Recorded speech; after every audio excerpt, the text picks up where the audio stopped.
through these floppy doors. That's where the magic happens. Hope everybody had a great weekend. Maybe a little scale version of the project truck. Did a little paint job on her. Let's finish getting the shop opened up. Stop horsing around. How you doing? Welcome back to the channel. I'm glad you're here. If you're new, I'm Jimmy. We're making it work. We're gonna spend a day in the shop. We're just getting opened up right now after a nice long weekend. I'm filming this first day back to work after New Year's. Hope everybody had a great New Year's. Let's get this thing opened up and get to work. Uh-oh. What the heck? There's some stuff going on. It's my extension cord. That's kind of weird. Oh well. Project truck lifted up, safe and sound. Everything's looking good with that. Got a beautiful sunrise this morning. Look at that thing, huh? There's only one way to make that sunrise prettier. Oh yeah. We're gonna have some fun. We're gonna learn a thing or two. And we're gonna put some clips in right here. What's gonna happen in this video today. 2017 Hyundai Elantra. Oh, you know, that's a 2014 RAV4. 2017 Nissan Versa. 2020 Jeep Compass. Transmission overheating concern. This vehicle might look familiar to you. Now that you guys know what's going to happen in today's video, I'm anxious to get in there and find out. I'm going to open up the shop. Everyone's going to be here in a few minutes. Matter of fact, I think Katie just pulled in the Kraken. Let's get to work. Stay tuned. 2017 Hyundai Elantra. Customer just got 4 tires put on and they want to get a wheel alignment. 188,871 miles. My goodness gracious, where are they going? Got the famous check engine light on. I'm sure it's an emissions related thing because it runs pretty good. You got to pull up on that plate, get pretty close so we can roll it forward. See if it'll let me shut it off in neutral. Oh yeah, only 18 miles per gallon. That's crazy. It's love rating is going to be about a 2. She's hurting, and she's hurting. Feel kind of bad for it. So it's not seeing much love. It's getting a lot of use though. 188,000 miles. My goodness, is it really a 2017? Yep, March of 17. Let's do it.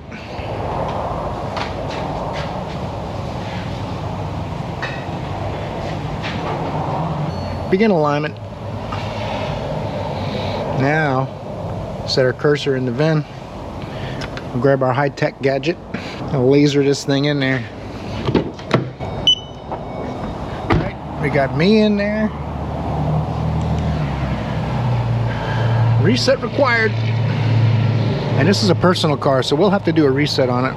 The only time I don't do a reset on one that requires it is for the body shop or when the alignment wasn't out very much. Generally, if you alter the toe on both front wheels, then you need to do a reset. But right now, we're just doing rolling compensation.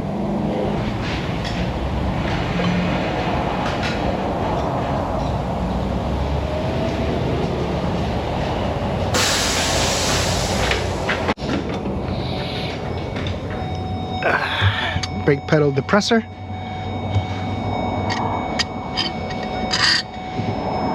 See if I can do it one hand. It's going to require quite a bit of talent, but don't worry, we'll make it work.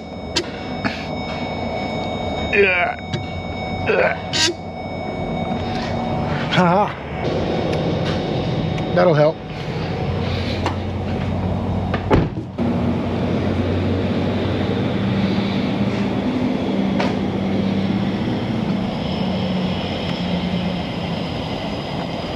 To the right. Straight up. Oh, a little toe action in the left rear. Little toe action in the left rear. And we'll be good to go.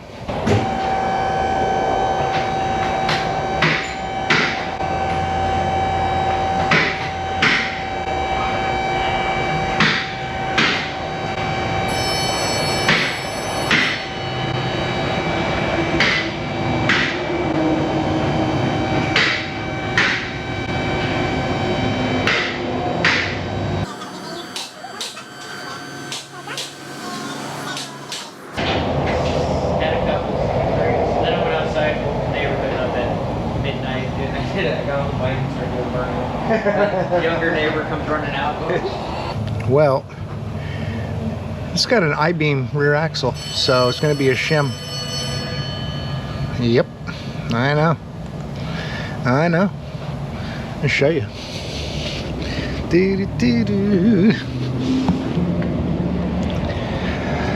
See, it's got this one-piece I-beam suspension, which means you can't adjust the toe. You have to put a shim in between the arm or swing arm and the hub bearing. You actually have to figure out how much of an angle you want, camber and toe wise. It's going to be left rear, but once you figure out how much you need, then you put a shim in there. There's 4 bolts hold the flange and the hub together. The shim just goes in between them, and the machine will tell you how much. It'll even tell you part numbers. You just go in here to tools and kits. There are no tools. Use the combo box in the upper right hand corner to select an angle. Huh. There's got to be kits. That's kind of strange. Let's go into... I'm going to see if there's a different screen in here for this. Nope. Okay. It's kind of unusual. Usually they'll show you the tools and kits and shims. Well, this is going to turn into a alignment check because I can't do this adjustment. There's no shims available for this vehicle. They must not want you to put shims in it. Kind of strange. You could use like a porta power or something to bump the toe, but it's just barely out. It's not hurting anything. I'll show you. That is front, so it's 0.07 out of spec, so 7/100ths of a degree. So it's not gonna hurt anything. Just keep an eye on tire wear, especially in that left rear. If we're rotating the tires like normal, it's not gonna cause an issue. So this wouldn't be a big concern until it gets like 0.5, 0.6, something like that. Then I'd be more worried about it, and probably having a body shop do something in that left rear. But we're gonna rock it the way it is. It's not a good look for the beginning of the week. We're starting off a little slow, trying to make things happen, and so far no luck. Customer will be happy though, because it's basically an alignment check now. Oh, you know, that's a 2014 RAV4. Right out of the body shop. Had an accident day, and the body shop told her she needs to go to a mechanic to have the airbag problem looked at. That they don't do that, but supposedly it's a seatbelt code. I would think the body shop does that. I don't understand what's going on, but I know one thing. We're gonna figure it out. I had to go get my Phoenix Light 2 back from Joe because that 2021 Suburban he's working on out there has no fuel pressure, and his snap-on scanner and the shop auto won't do it, won't talk to it. It says no communication, but the old Phoenix Light 2 talks to it. I still need to take it back so I can work on a car. Sorry, I'll have to have it back when I'm done. Hopefully the battery's not dead. It's only down to 77%. This thing stays charged pretty long. I can sometimes go 2 weeks without charging it. So, and that's using it basically every day, and even lending it to other people and stuff. Have I said I like the scan tool and it's been pretty good? I gotta do a review though on a launch CRP123. They're asking me to try to get that review done by Friday. I don't know if that's gonna happen, but haven't gotten it. It's been busy. 89,801 miles on this Toyota RAV4. TPMS lights on, washer fluid lights on, airbag lights on, and the door's open. So we'll go ahead and talk to her. Whew, man, there's a lot of clutter, but it's fairly clean, really. I'm gonna say 5. You know, low mileage too, so that's an advantage. 16-pin DLC, Europe and other. I guess that's us. I'm gonna get this thing talking, figure out what the codes are, send a report, and then we'll go over the codes. My goodness gracious, got 10 codes in the airbag module. That's not a good sign. I'm going to share this report as an email in a PDF form to the front desk. Share. All right, now we've got curtain shield airbag squib circuit right hand, left hand. We got pre-tensioner squib right hand, pre-tensioner squib left hand, open and selectable force limiter squib right hand. Those are all current. Then we've got the similar codes in history. We've got a transmitter ID not received for sensor number 4, current and history. So one of the sensors is probably either not programmed or has a dead battery in it. Generally, you can go in and look at the voltage from each sensor in all 4 wheels and see how close they are, but not every vehicle allows that. So we'll take a quick look at that first, then we'll get into these airbag codes and see what's going on. This could be something like a module, could be airbags that didn't explode, but you have to replace them anyway kind of thing. Sometimes that happens. So when it had an accident, did they replace all of them or not? Maybe left something unplugged. Sky's the limit on that. So I think the TPMS issue will be quicker and easier to look at, so we'll do that first. Get that pesky light out. It was blinking. When it blinks, it means there's a code. When it's on, it means air's low. And usually it'll switch. In a new modern car, this is a 14, it's actually pretty old, 10 years old, right? But in a newer car, when that TPMS light comes on, it also changes to the tire pressure screen and shows you. So let's get a look here in the TPMS first, and we'll see if we can find some data for that. Read data stream, bring up all 4 sensors. ID1 battery voltage, 2 battery voltage, 3 battery voltage, and 4 battery voltage. We just want to look at that real quick. No reset. Let's add pressure, pressure, pressure, pressure. 37, 37, 37. Number 4, no pressure. Okay. That's leaning towards that's a bad sensor probably. What I can do is go around with our tool and I can activate the sensors one by one, see what ones show up as bad and don't transmit, and then we'll have to replace that sensor. At that time, we can also see if it just needs to be initialized. Maybe they replaced the wheel and sensor and didn't do it. Doesn't make a lot of sense, but it's possible. Usually body shops are pretty good about that. This didn't come from the body shop we normally deal with. The customer brought it in after having it done at their body shop. The signal check. Used to detect each sensor. All signal check. During signal check, it will go into check mode and makes DTCs easier to set. For this ECU, you can specify how many times the switch can be turned off and on. Times. Up. 2. 4. Next. DTCs are detected. Cleared and signal check. Okay. Enter signal check and clear DTCs. Now it's going to want me to go around and activate them with my sensor. After doing that, no DTCs. Let's go into that. Hey, get off of there, will you? Go into the airbag. Now we're going to make quick notes of these codes. I'm going to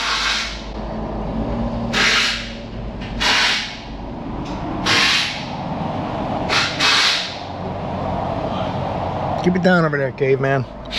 I'm going to make quick notes of these codes, and then we'll go ahead and clear them out and see what ones come right back. I'm sure they'll probably all come back, but one way to find out is to try it. Clear DTCs. Completed. Now to run through them again. No codes. I don't think it's going to be that easy. See if the light goes out with the others. Nope. We're going to put some washer fluid in it too. Let's see here. Read fault code. Oh, there they are. Okay. Oh, like, why is it showing a history code? That's odd. Usually the history codes will be gone after you clear them. Unless because I started it up. I mean, I had the key on and engine off, right?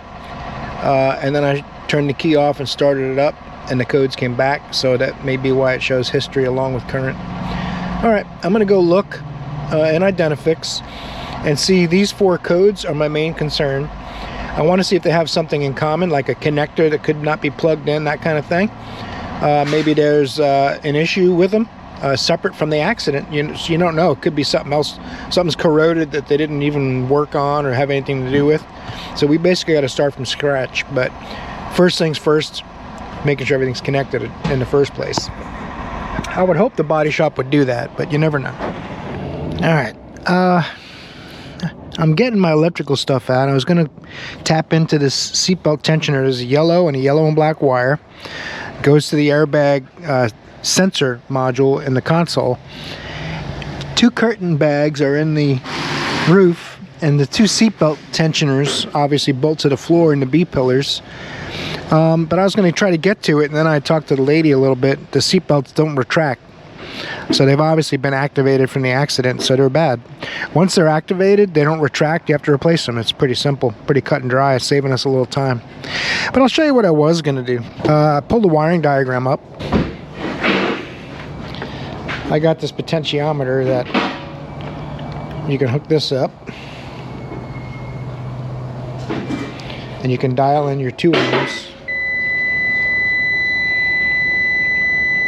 Or about 2 ohms. Sometimes it's a little picky. Let's see here. This one will read open, this one reads good. Sometimes you just touch the this little dial and it'll give you a little bit different reading. You can adjust it, which is what I like about it.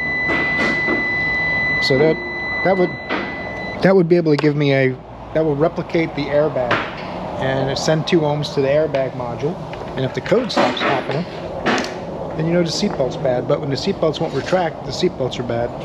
Pretty cut and dry. I pulled the wiring diagram up as well so that I can make sure that it isn't a connector that could be unplugged. But you see, this one is one connector and this is a different connector. I wrote them down, M21 and M25, 2 separate connectors for the 4 problem childs. So long story short, this thing needs 2 seat belts and 2 airbags. So there's no point in going much further. When the seat belts don't work, they're no good. Right? So let's see what happens with this car. I was going to go through taking that plastic cover off and installing this, and what will happen is I'll install it and I won't have the code anymore and we'll be done, right? So she's waiting as well. So by the time I take the interior all apart, they're going to charge her extra money to verify what I already know. Seems kind of silly at this point. And I will give them that option if they want to do that. But let's see what happens with this one. I checked the washer fluid, it's full. So now I got a problem with the sensor, probably broken or disconnected. I'm going to take a quick look at that too. You can see they've been in the front end. I'm going to show you guys this so you don't think I'm going full shotgun. If the airbags were deployed, but the center airbag sensor was not replaced when the repairs were performed, then replace the center airbag sensor and recheck it. Anytime the airbags blow off, the center airbag sensor needs to be replaced. So we know it needs the 2 front seat belts and the airbag sensor. The curtain airbags, we can wait and see till after changing the sensor if those codes go away. And then it's probably going to need all of it. The airbags, curtain airbags, seat belts, and the sensor. Accidents are expensive nowadays. Drive safe. All right, 2017 Nissan Versa. One of the highest quality vehicles on the road today. This is a gem. It's got a check engine light on. Customer's been doing diagnosis themselves. That's handy. P0705 transmission range sensor circuit. Key light's blinking because I had a heck of a time getting it started. The lock and unlock doesn't work. You got to actually hold it right to the button and push it with the key fob for it to work. But I got it started once she told me that. The tire light's on. It was blinking, so it's probably got TPMS codes. So there's some things going on with this one. I'm not sure what the mileage is though, because it's not displayed. 65,280 miles.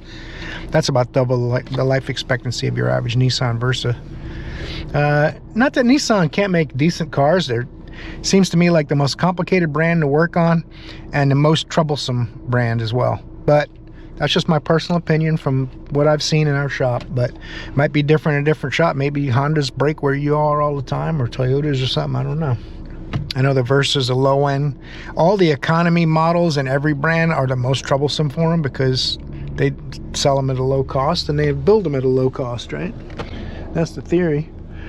We're going to give it a 5. Relatively clean. I mean, it's got low miles though, but that's all right. It's all factored into the equation. You got to be accurate with that stuff. Let me get the scanner. Uh-oh, we got updates to do, and the Mercedes lagging behind. Typical fashion. You know, they can't even beat Red Bull, so I mean, all right, let's go. Come on, 7. I don't know why it's always 7, but that's what everybody likes, because I guess the casinos caused that. I believe it's a 17. Let's see if that paperwork's accurate. There it is. Yep. ICM. Oh no, BCM. I thought I saw ICM. BCM transmission, multi-AV, which is the cluster, I believe, IPDM, which is the fuse panel. Wow, that's a lot of BCM codes. The transmission code is probably the one he's printed out here. We'll see. Read fault code. P0705 passed. So it's a history code. I want to see these BCM codes, to tell you the truth. Hey, system list, dang it. Come on, man, I went back too far. Alright, I'll only take a second. We'll do it again, that's all. We got time. Not very busy. Everyone's everyone's on vacation for a nice long weekend, so they're not really anxious to get back to in the groove here. So we've been kind of slow, just taking in walk-ins. But the first 3 cars I worked on today, no appointments or anything, just showed up. Can you look at my car? And since we're slow, the correct answer would be yes. So now that we did that again, BCM 12 codes. My goodness, has someone been messing around with batteries and stuff? A lot of times people go in, they think they're doing them a favor by clearing codes. Chain of BCM, ECM passed, antenna, PNP clutch switch, FL low pressure, FR low pressure, right rear low pressure, right left low pressure, CRNT, no data, no data, no data, no data. Okay, current. So I'm sending this report. I'm clearing all these codes, seeing what comes back. We'll probably have to take this for a drive, and I'm going to air up the tires real quick and recommend a key fob for the battery. Key fob battery for the key fob. That's it. So let's do that. All right, clearing the codes, that lights out. Airing the tires, that lights out. Now I got up my hey, it's mad that there's no key. There's a key, it's right there, buddy. I gotta put a battery in that fob, because I mean, they're like $4. That would annoy me so bad that locks don't work. And anyway, I can't row somebody else's boat, right? You guys know the deal. Park switch on, reverse position, sport mode, neutral, manual mode, low, drive, non-manual mode. So we should be able to put it in reverse, and that'll move. Neutral, you'll see a different one move. Drive, you'll see another one move. So each of them's going to do its little deal. Low, now I don't see a manual mode. There's no paddles or anything weird like that. It's kind of strange it has a manual mode or non-manual mode selection, but they both stay off all the time. Sport mode, I don't see anything for sport mode unless there's a button on the dash. Let's see. No, I don't.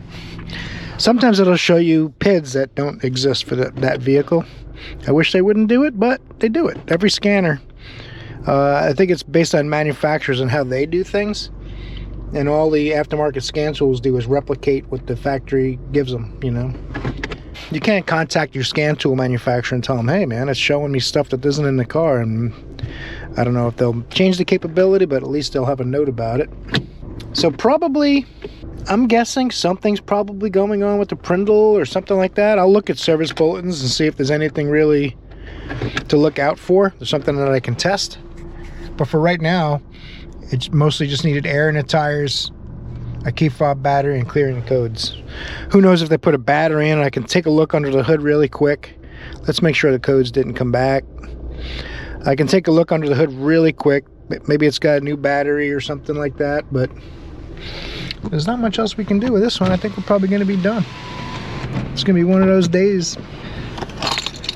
Key fob battery, these just split open. You see that seam there? A lot of times you have to pull the battery, the key out of the fob, and then you can just split it open with the actual key itself. Let's see. I don't see it. Sometimes the seam is where the key is, and you can do it that way. But sometimes I have to use my pocket screwdriver in a place that's not too visible and just pop it open a little bit. And then there's usually a 2032 battery called the CR2032. 95% of them take that battery. So we'll pop one in there real quick. We'll see if we're going to go any further with this one. After I look at service bulletins, if I don't find anything there, it's basically going to be maybe a road test, see if it does something for me. If not, the customer will have to bring it back when it happens for them.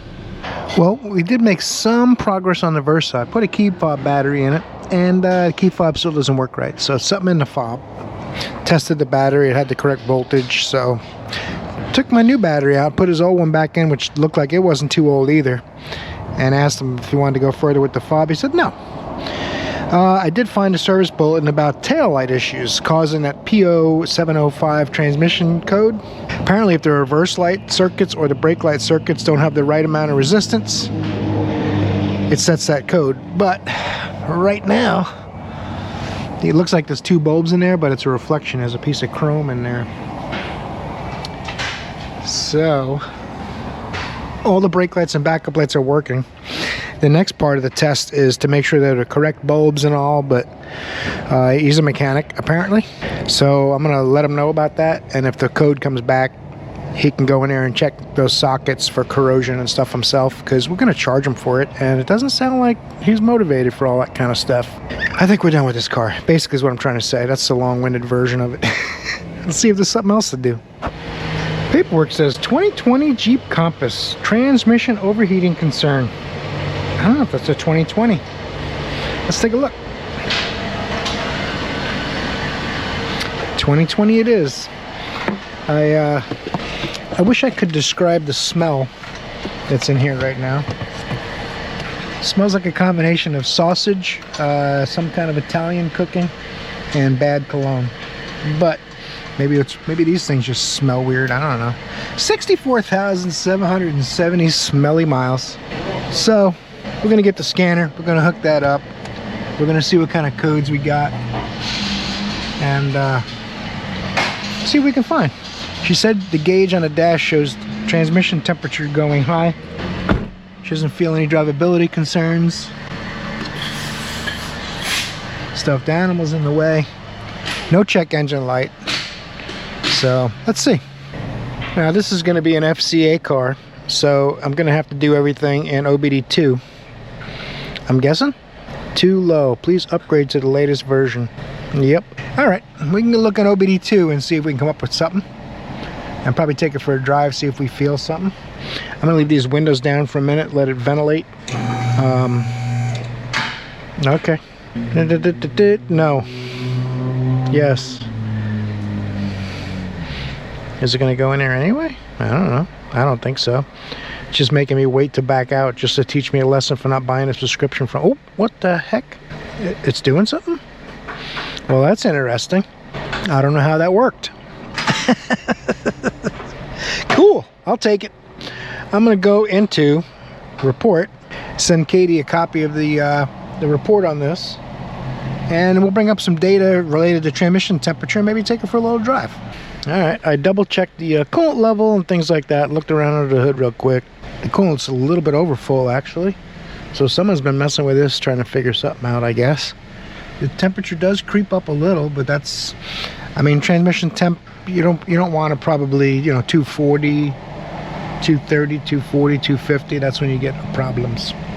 I didn't look on the back to see if it's a tow hitch or anything like that, but we're going to take this thing for a little drive and we're going to see if it'll do something for us.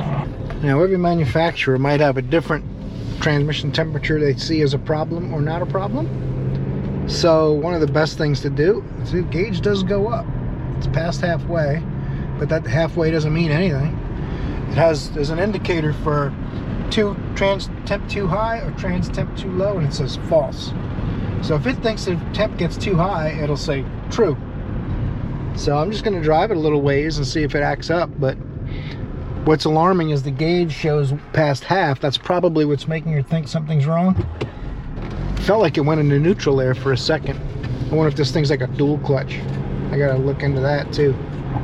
I guess it wouldn't really have a transmission cooler and monitor the temperature so much if it was a manual.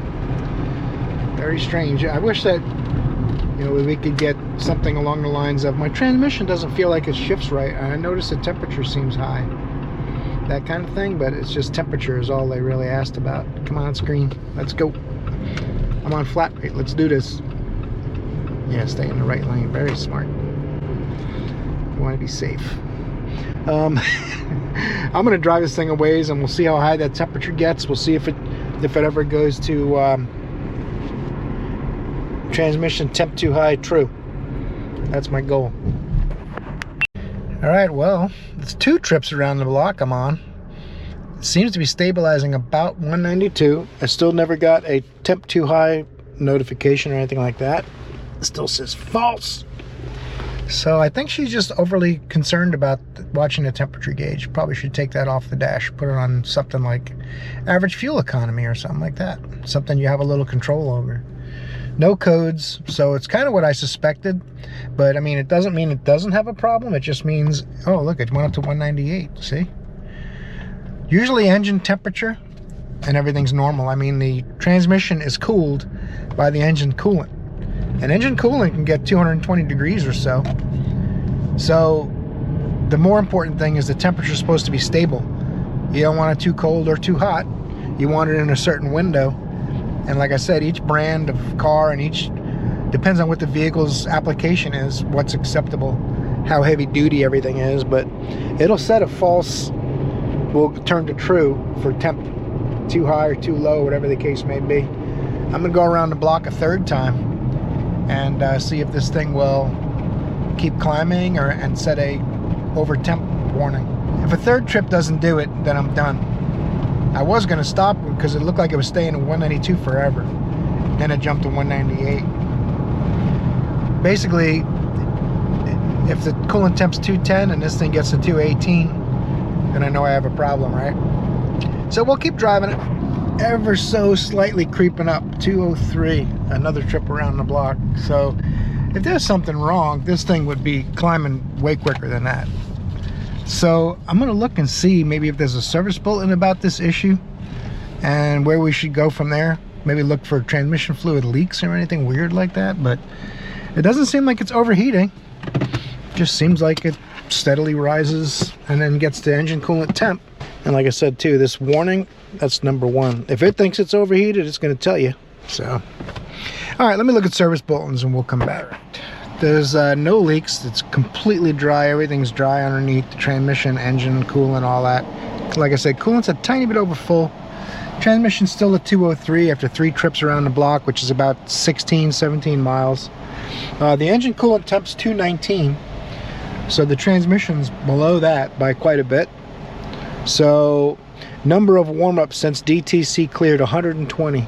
Time since engine start, 29 minutes and 35 seconds. So it's been running half an hour.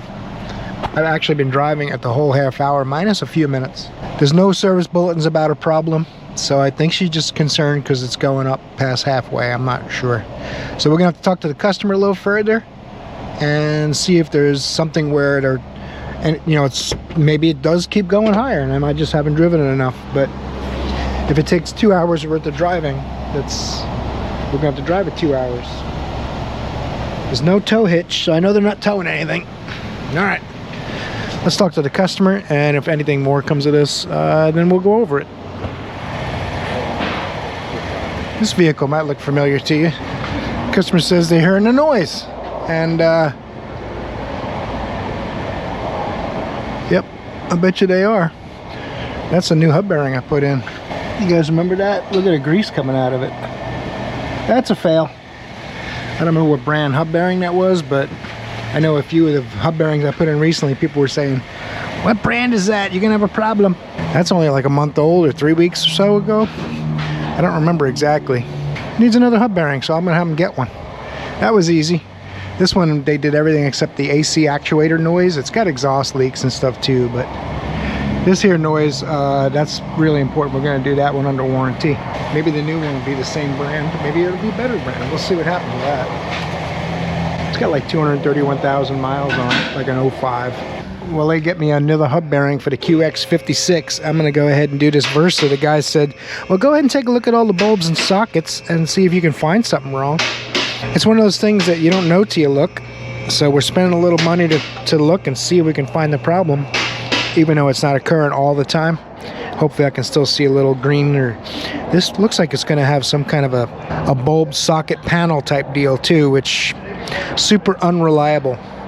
So that's why they would tie it into the transmission.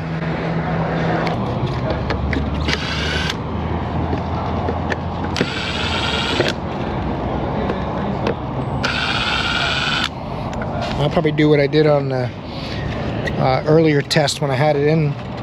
Now that I've taken it out, I can put my brake pedal depressor, aka hood prop, on there, and we can jiggle some bulbs and connectors and see if we can get something to show up.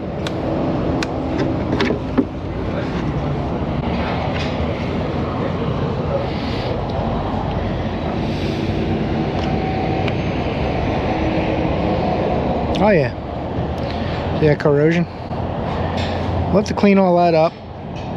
Maybe sand everything a little bit. Put a little bit of dielectric grease around the area. Oh, look at this one. The housing's got corrosion on it. So I don't see any traces of water intrusion, but this is what they were talking about in the service bulletin. This causes problems with them. So we'll clean all this up, put it back together, and then have the customer drive it a little bit, see if it comes back. Worst case scenario, you got to replace these.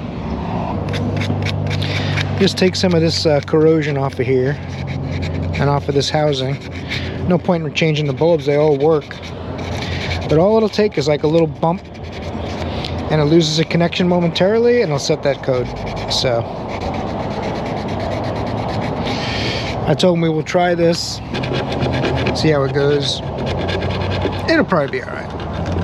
There's not a ton of corrosion. I got to check the other taillight socket too. Give it the same treatment.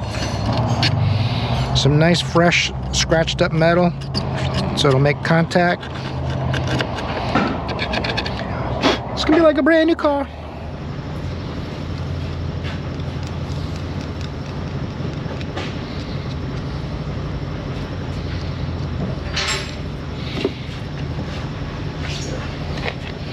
There's two different height pins on here, so you got to pay close attention to how they go. Otherwise, it's going to take quite a bit of work to force it in. I've seen some people that get them back together the wrong way.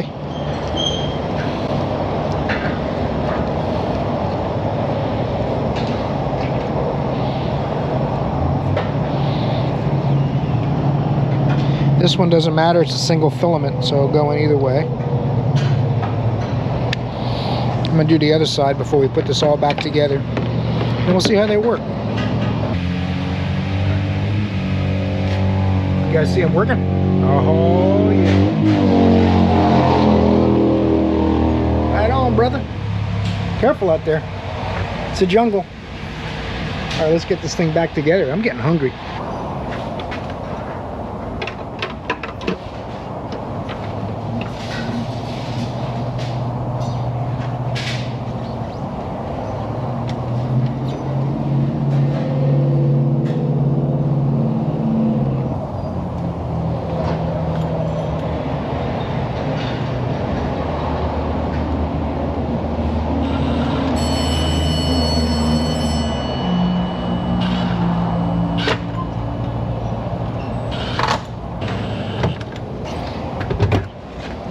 Snapping sideways.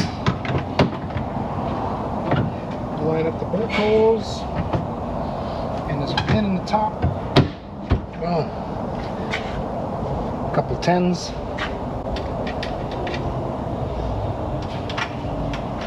And this piece of fabric's kind of molded to the trunk.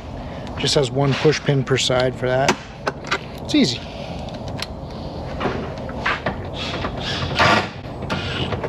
Crank these down. Just nice and snug. This goes underneath the plastic a little bit.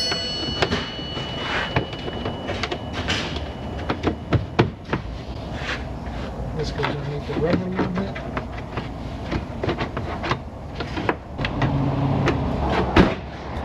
Alright, let's grab a bite to eat, take this for a drive, see what's next. Probably the hub bearing. Ooh, that's a big old tall one. Yeah. Alright. This is the one that was crazy tight. I had like 155 foot-pounds. I had to torque the flange bolts in the back. And I was wondering about this axle thing. The original hub had the same thing. And as a flange, like it rolls over in the back so it can't pull out of the bearing. A very odd setup. But we got another one. It's made in Malaysia. ABP quality built bearing. I think I made fun of it when I first did it. I'll show you. Don't say no, it won't be nothing. Made in Malaysia. Quality. Built to last. And it starts with a T after that for 2 weeks. So they left that part off. Nothing should be frozen at least. That's the good news. Just saw a really funny video on TikTok. Guy was wearing shirts from all the different power tool, electric tool manufacturers. Like, and doing a classroom thing about torque. It was freaking hysterical. I wish I had time to do some stuff like that. Stuff like that races through my head all the time. But I'm always busy. Yeah. Alright. Now, I know people will say you were shaking it without lug nuts on the hub.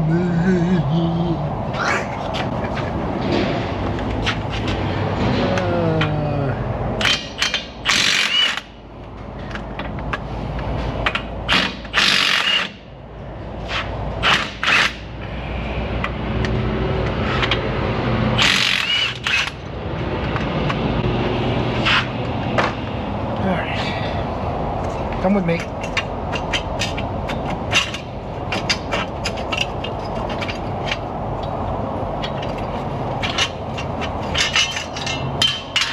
Reality check. Look at that thing. It's terrible. Put the old one back in the old box there, and that's what it used to look like. So, it's interesting. Very interesting. All right, carry on.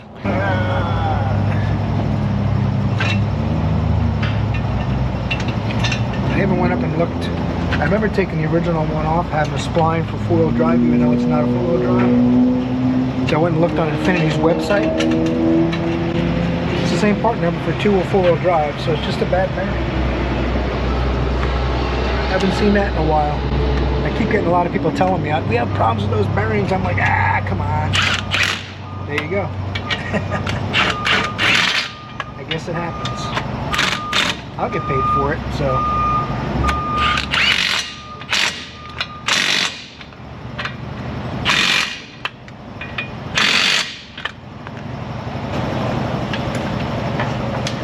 But I'd rather use a good part and not have the customer have to be without their vehicle half a day and all that stuff. But I guess the good part's double. So.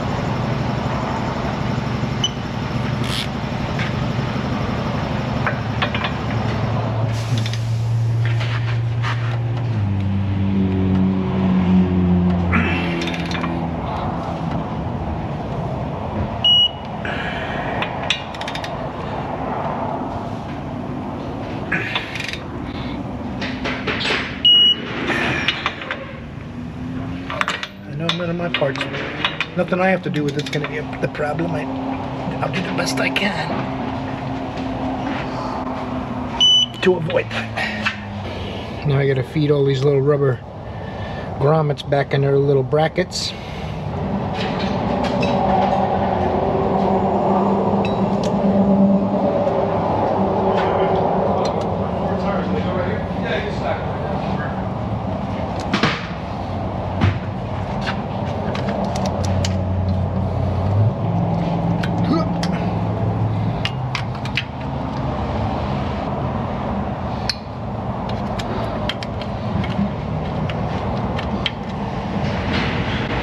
Gonna go this way.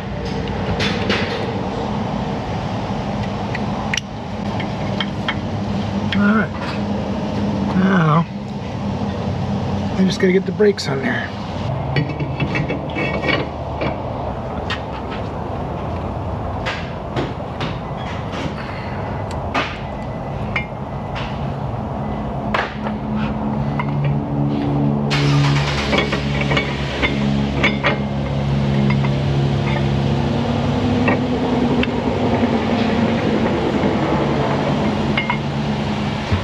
Pads are over the rotor.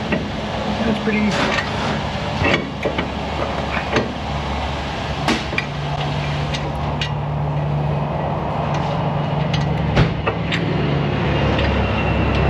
Come on! Don't ever brag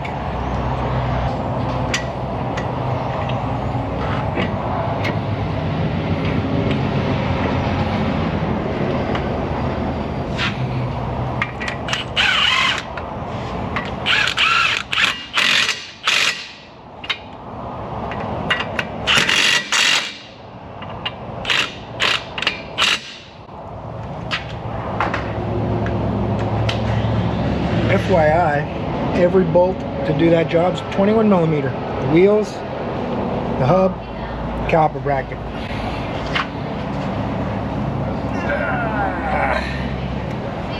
It's quick, easy money, but I still don't like it because it doesn't feel productive.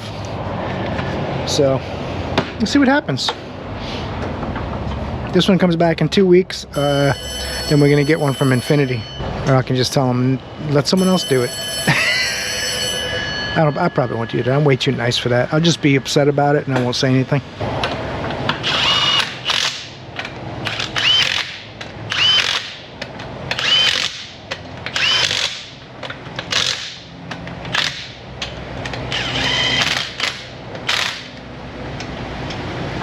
Always take it a little easier on the wheel lock.